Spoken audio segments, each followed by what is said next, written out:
Okay, good morning, all the students. We'll now move on to our lecture on anatomy of file read and anatomy of file write.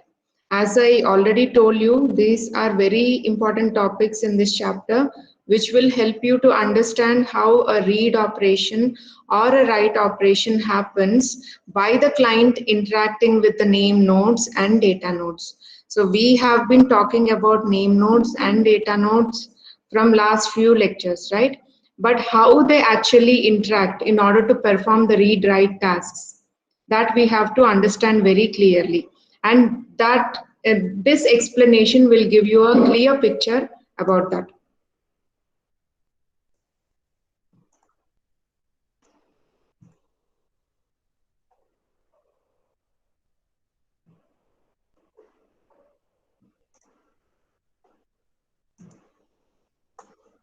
Can you see this presentation?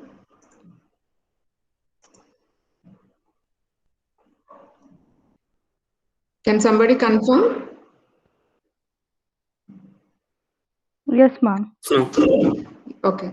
So in the last lecture, we have covered on querying the file system, how to interact with the file system, how to pose some questions to the file system. That can be done by using file status class and listing the files if you want multiple files metadata to be listed.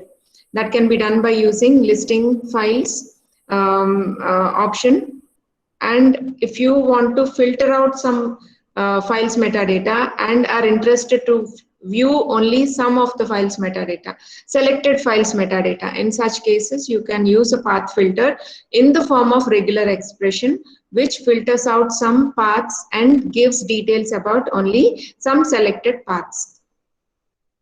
And also we have seen how to delete data from the file, or how to delete a file itself. Okay, and in today's class we are going to discuss very deeply on anatomy of a file read and anatomy of a file write. Now if you understand the figure very clearly, by remembering the figure itself you will be able to answer the entire question. Okay, so understand this, listen carefully.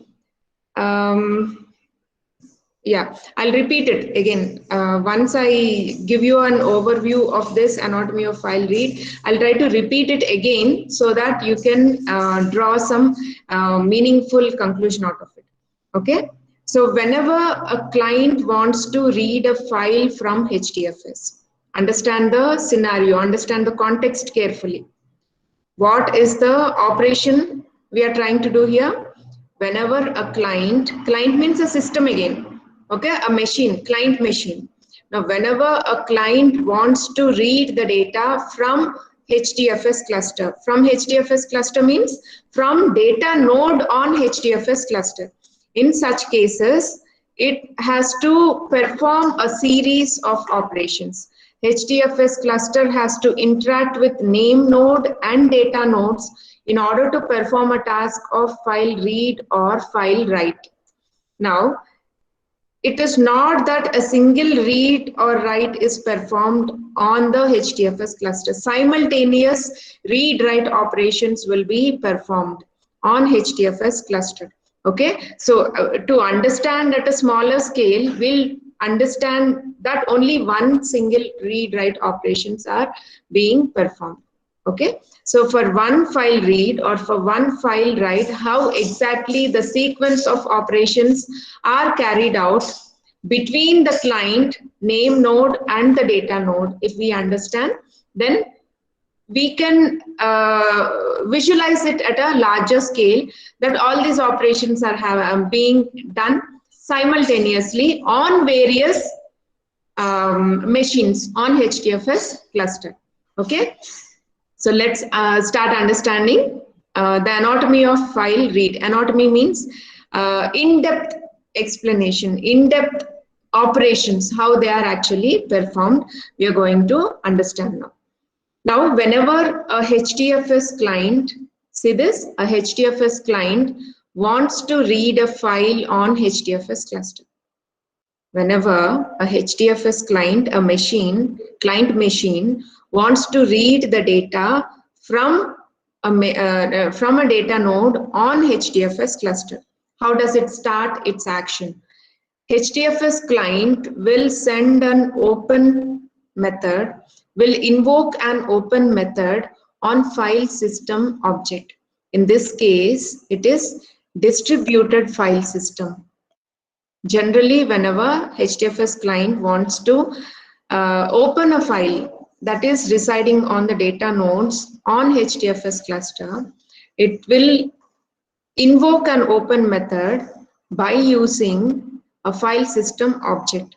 But in this case, for HDFS cluster, it is distributed file system object, because we are not working with a single file system, we are working with multiple file systems, right? So FS object, file system object, is now created for distributed file system for HDFS clusters.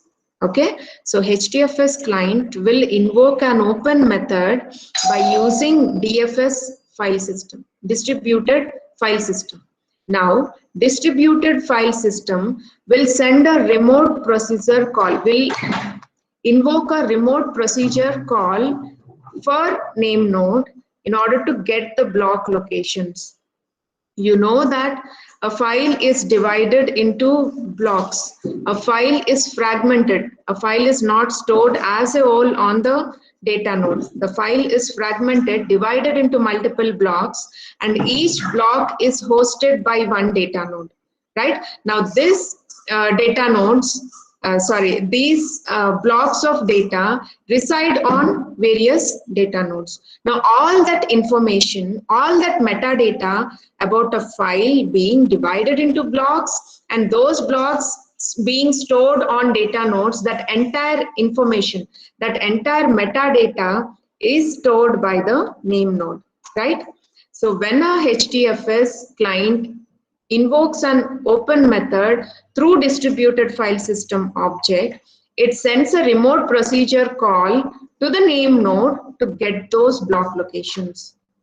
Because to read a file, it should know into how many blocks it is divided into and on which data nodes those blocks are stored, right? So that block location information is returned by the name node to distributed file system. Now, this distributed file system will open a file system data input stream and sends it to the client. Understand this carefully. Now, after the name node sends the block locations to distributed file system, the distributed file system opens an FS data input stream, file system data input stream, and that input stream is handed over to the HDFS client. Okay, and FS data input stream in turn wraps DFS input stream. Understand this, FS data input stream, file system data input stream can't as it is handle the read operation. So it in turn wraps, it in turn creates another object for DFS input stream, distributed file system input stream. Means a channel is open now to the file to get the data. Okay, and that channel is handed over to HDFS client. Right, now HDFS client in turn invokes a read method through that DFS input stream object. Okay, HDFS client tries to read the data. HDFS client attempts to read the data from DFS input stream, which in turn interacts with name node to perform the read operation. So DFS input stream is responsible to coordinate between name node and data nodes to perform the read operation. Understood? FS data input stream wraps DFS input stream, which is responsible to coordinate the coordinate the read operation between name node and data nodes. Okay, to perform this task, it coordinates between, to perform the read task, it coordinates between name node and data nodes, right? So when the HDFS client invokes a read method, see the third step, it invokes a read method on DFS input stream, which in turn contacts the name node for the initial set of block locations. Say a file is divided into 10 blocks. Now, this DFS input stream will request for, say, first four blocks of data.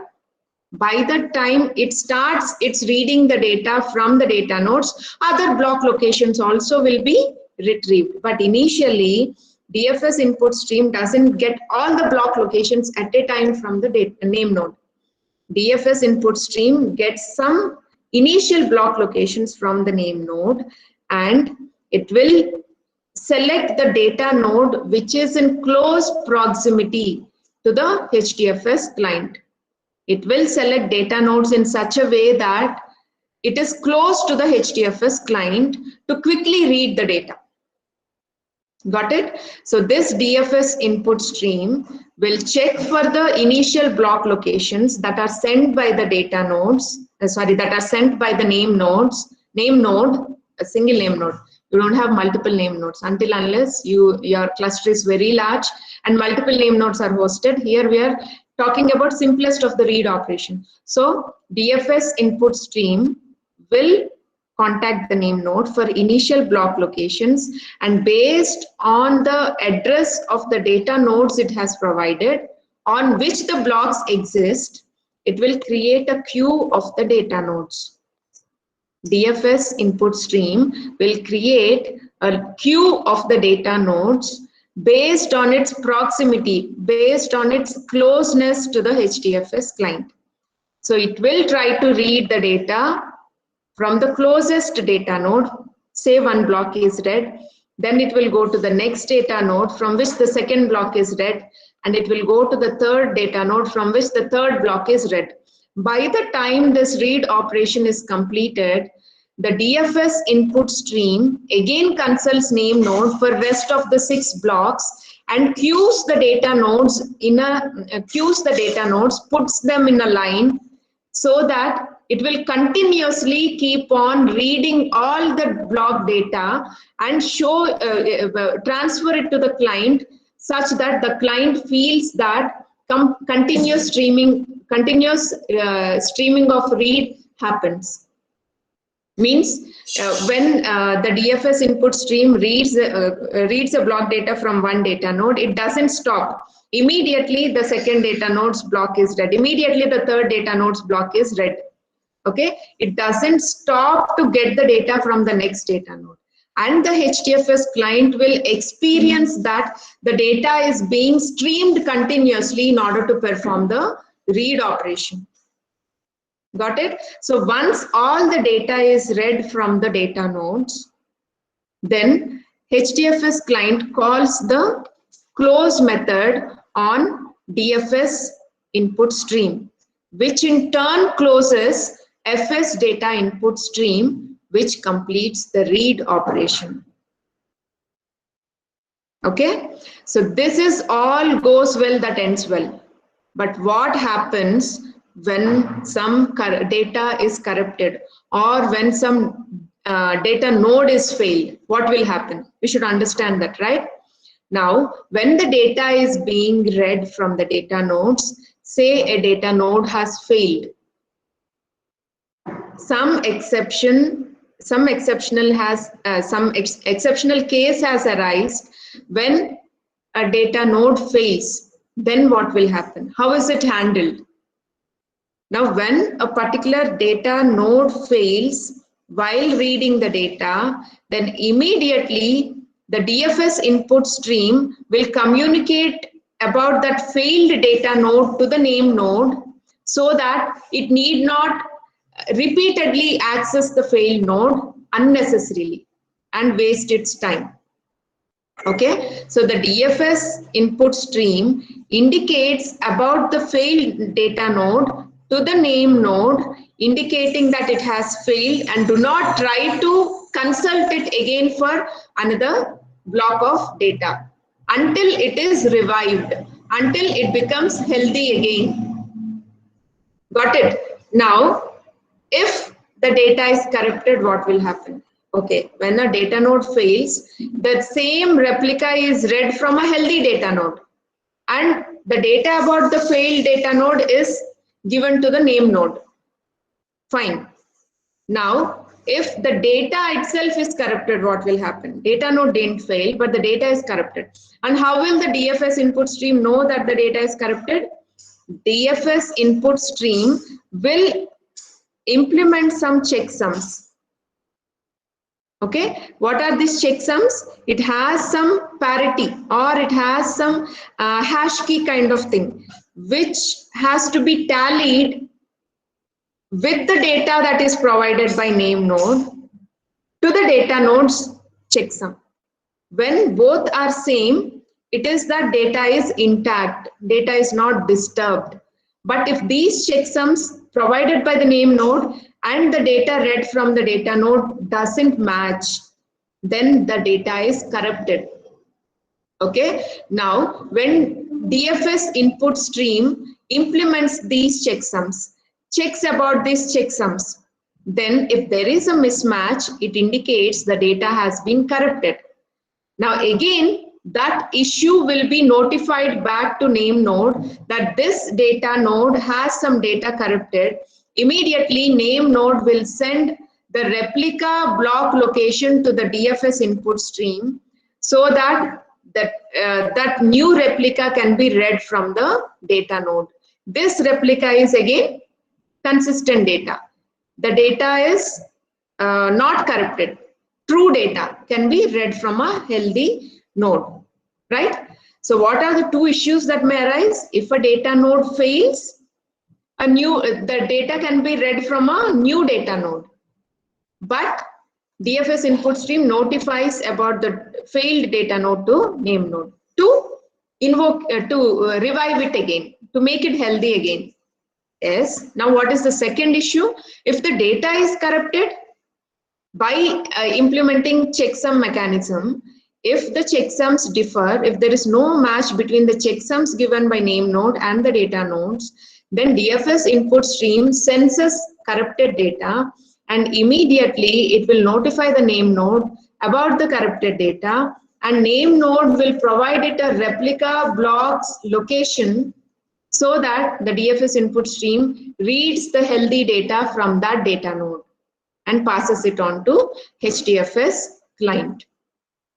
Right? Now, once the data is completely read from all the data nodes, then HDFS client will invoke a close method on DFS input stream, which in turn closes FS data input stream, and this action is completed. This task of reading the data from the file on HDFS cluster is completed. Got it? Now, whenever HDFS client wants to read a data from a file that is not existing on HDFS cluster, then name node will immediately throw an IO exception. Okay? So this is how a file is read from HDFS cluster. A file is read from the file system on a HDFS cluster. Right? Did you understand how it is done? Students, any doubt in this?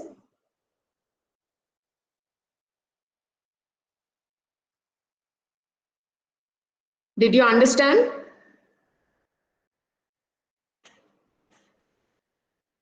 Okay, now one important aspect of this design is that the client contacts data nodes directly to retrieve the data and is guided by the name node to the best data node for each block. Best data node means which lies in proximity to the client, which lies closest to the client. They will be arranged in a queue so that the data is read one block after the other block from the data nodes that are in the queue. Now, one important thing that is attractive in this design is that client contacts data nodes directly, but Where is the data available from? Where is the metadata that is available from? From the name node. So client contacts data nodes directly to retrieve the data, but is guided by the name node. Name node has all the metadata, which guides the client to appropriate data nodes from which the data can be read. Okay, so this design allows HDFS to scale to a large number of concurrent clients because the data traffic is spread across all the data nodes in the cluster. So what is the advantage of this kind of architecture? What is the advantage of this kind of design? It allows HDFS to scale to a large number of concurrent clients. Say if you want to entertain read operations from multiple clients, it can be easily scaled up, not only a single read operation. As I said, on HDFS cluster, multiple read-write operations are being carried out simultaneously at a single point of time. Now, to entertain such concurrent clients, to entertain multiple clients simultaneously, the scaling up is very, very easy with this kind of architecture because the data traffic is spread across all the data nodes in the cluster and the client can directly interact with data nodes. If at all the interaction has to happen through name node with the data nodes, the name node will be overwhelmed with lots of read operations, which will disable it to perform its original task of storing the metadata. Understood? That is why the client interacts with the data nodes directly, guided by the name node, but not direct involvement of the name node. This helps us to scale up the HDFS architecture so that concurrent clients can be entertained at the same time. Multiple read operations can be entertained at the same time by spreading the data traffic across all the data nodes in the cluster. Right? Very amazing architecture, right? So name node serves only block location requests. So what is the main responsibility of name node? It just gives information about block location requests. It just gives the metadata about the block locations of a file when some read operation is being attempted by the client. But it doesn't involve directly in the interaction between client and the data nodes. Okay? This completes the discussion on anatomy of a file read. Now let us go to next concept, anatomy of a file write. When a client attempts to write data onto a file on file system on HDFS cluster, then what are the sequence of operations that are performed? Now how the client interacts with name node and data nodes in order to perform the task of writing data to the file. Okay, that has to be understood very clearly again. Now, most of the components, because you are trying to read data from a file system on HDFS cluster or trying to write data to a file on file system on HDFS cluster, the components that are interacting are the same, but how they interact differs. Okay, so in the first case, we are trying to read data from the file. Now we are trying to write data to a file. Yes. Now, whenever HDFS client wants to create a new file on HDFS cluster, to write data to that file, what will happen? Initially, HDFS client creates a file, invokes a create method through distributed file system. Whenever, I'm repeating again, whenever HDFS client wants to create a new file in the file system on HDFS cluster, it invokes a create method. It invokes a create method through file system object, but in this case it is distributed file system because you're working with distributed file system on HDFS cluster.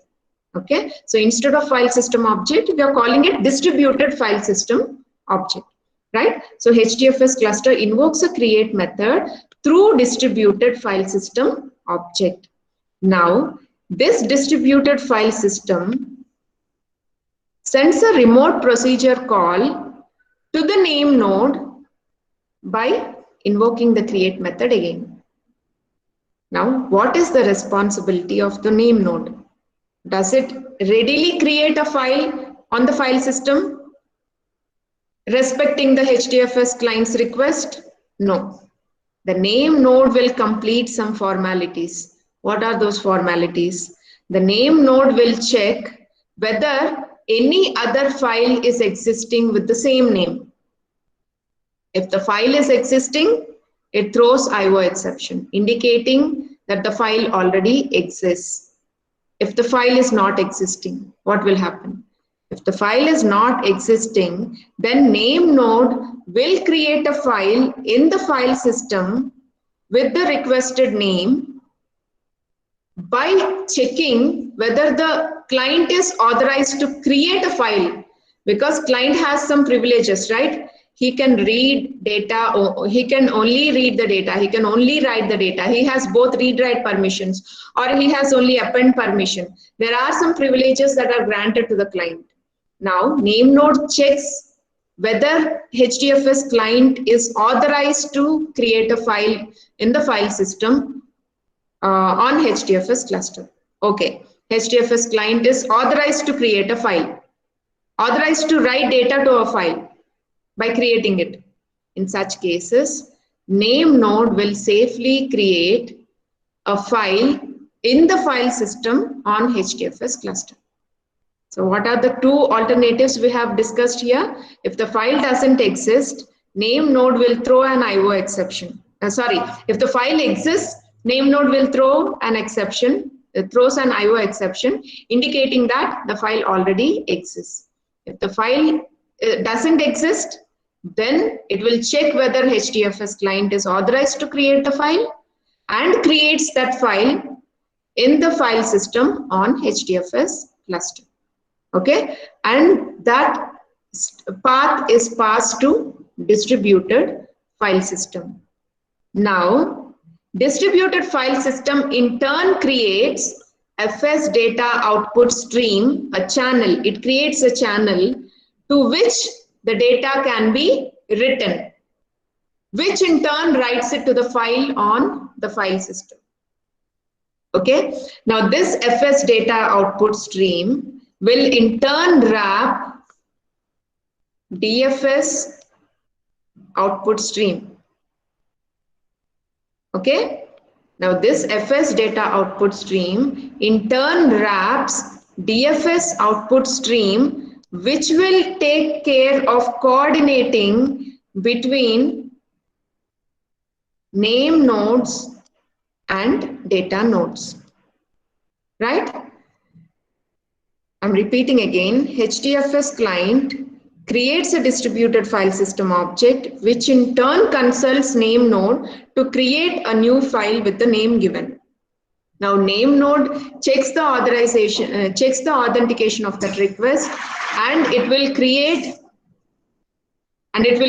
that file on the name node and gives back that instance to distributed file system. Now this distributed file system will in turn create FS data output stream. Now FS data output stream wraps DFS output stream, which coordinates between name nodes and data nodes to perform the task of writing the data to a file that is created. Okay, now this DFS output stream is handed over to HDFS client. Now HDFS client in turn invokes a write operation on this DFS output stream. So whatever data has to be written to the file is passed by HDFS client into the FS data output stream, and FS data output stream will maintain a data queue.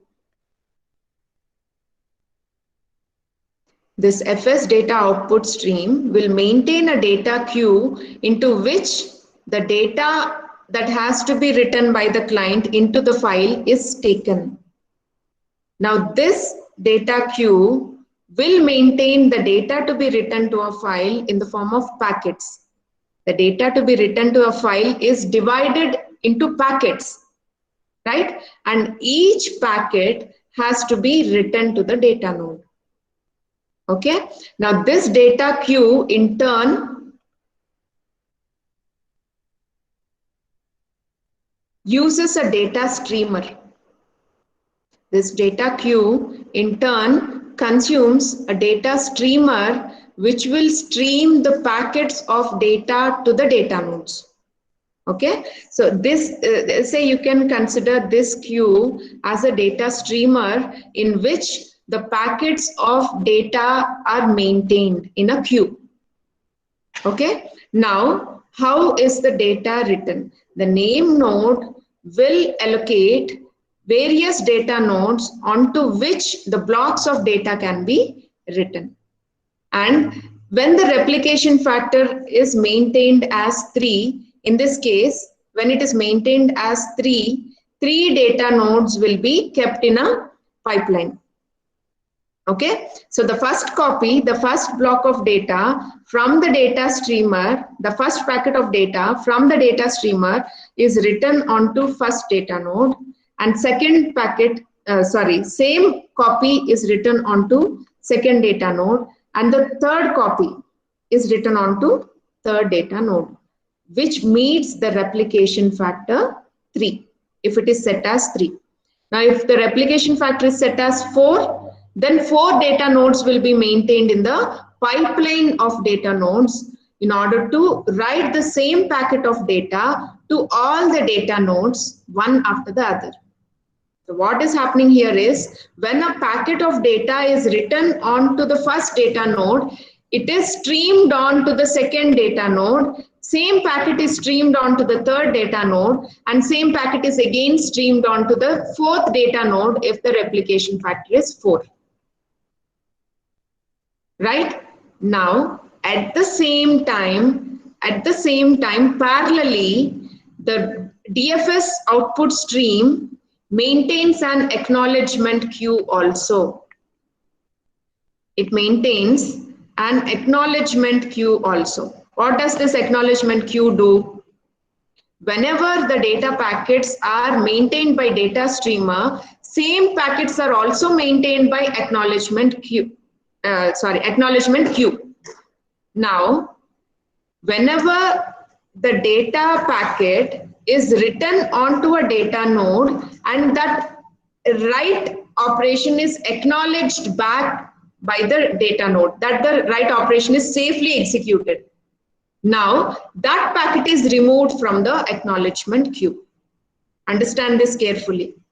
Whenever some packet is being written to a data node, and the data node acknowledges back, gives an acknowledgement back to the data streamer that the data packet is safely written onto the data node, then that packet is removed from the acknowledgement queue. Okay, so that is how the replication factor is maintained and the data is written onto all the data nodes based on the replication factor. Now, once all the data is safely written, the DFS output stream calls name node and tells that the write operation is completed. Now, the name node checks the acknowledgement that is received from the data nodes, and once all the acknowledgements about the write operation is received, name node signals that the operation is complete. Write operation is complete. Once the write operation is complete, HDFS client invokes the close method on DFS output stream, which in turn closes FS data output stream. Right.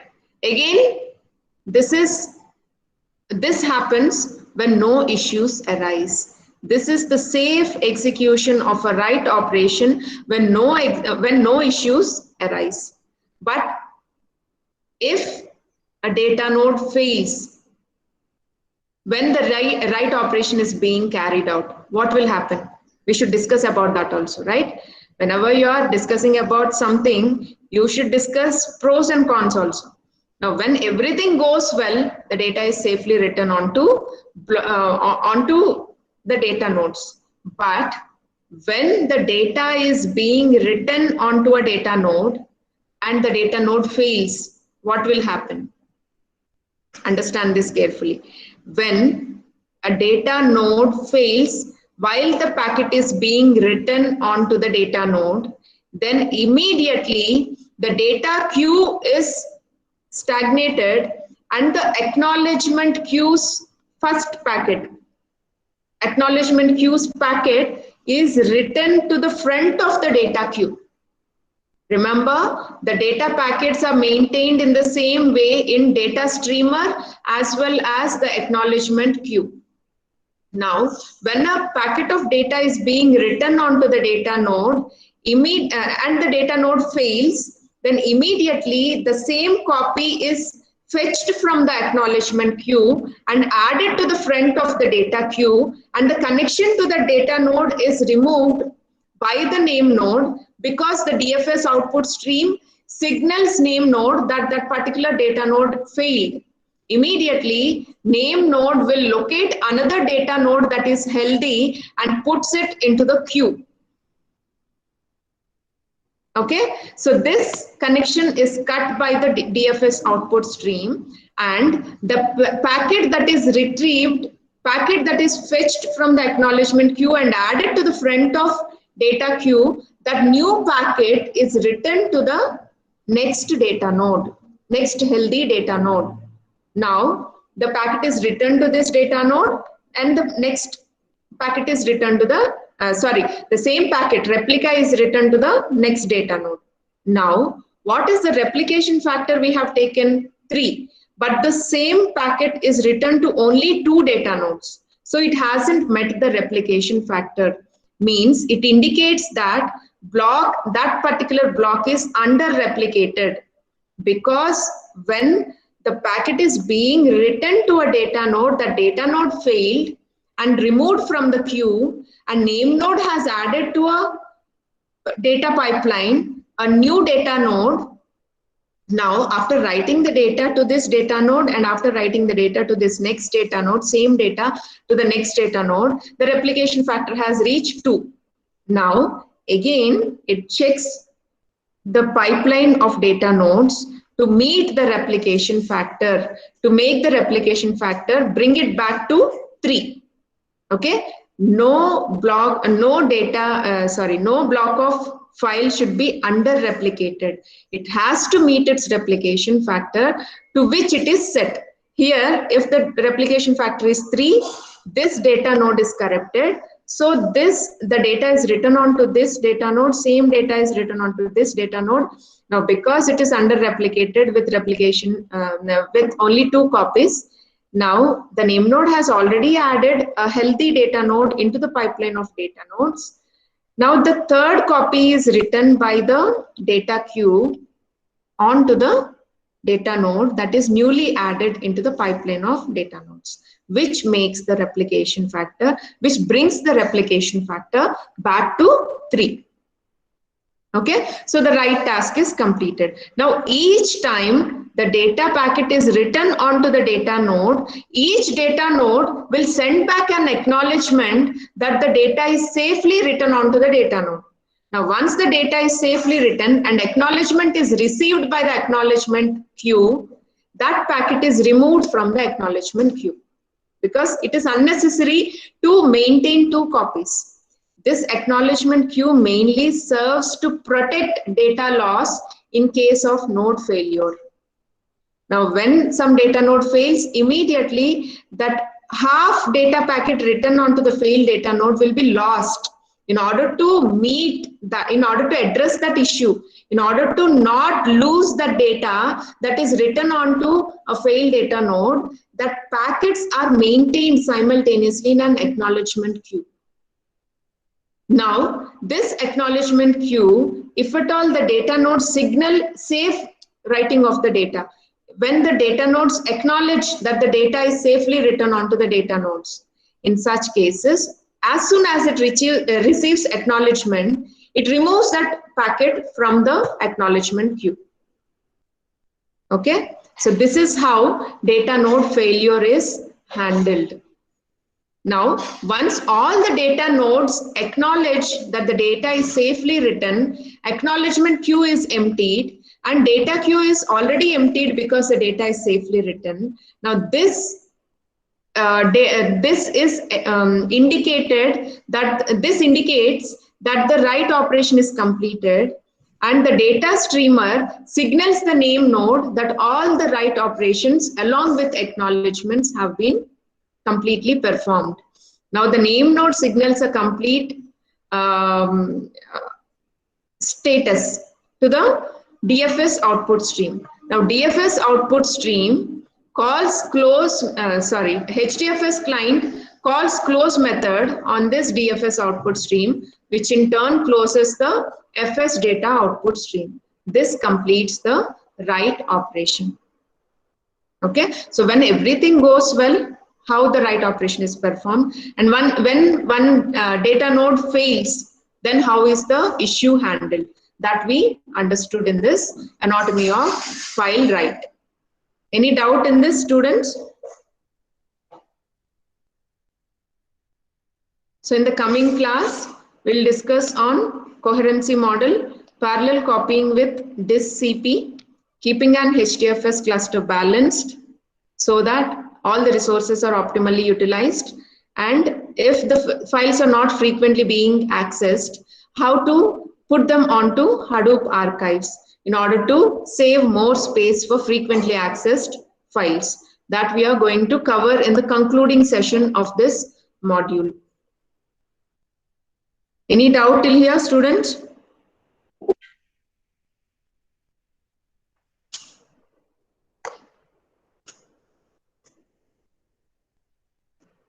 Bhargavi? Yes, ma'am. Did you understand? Yes, ma'am. Vishal?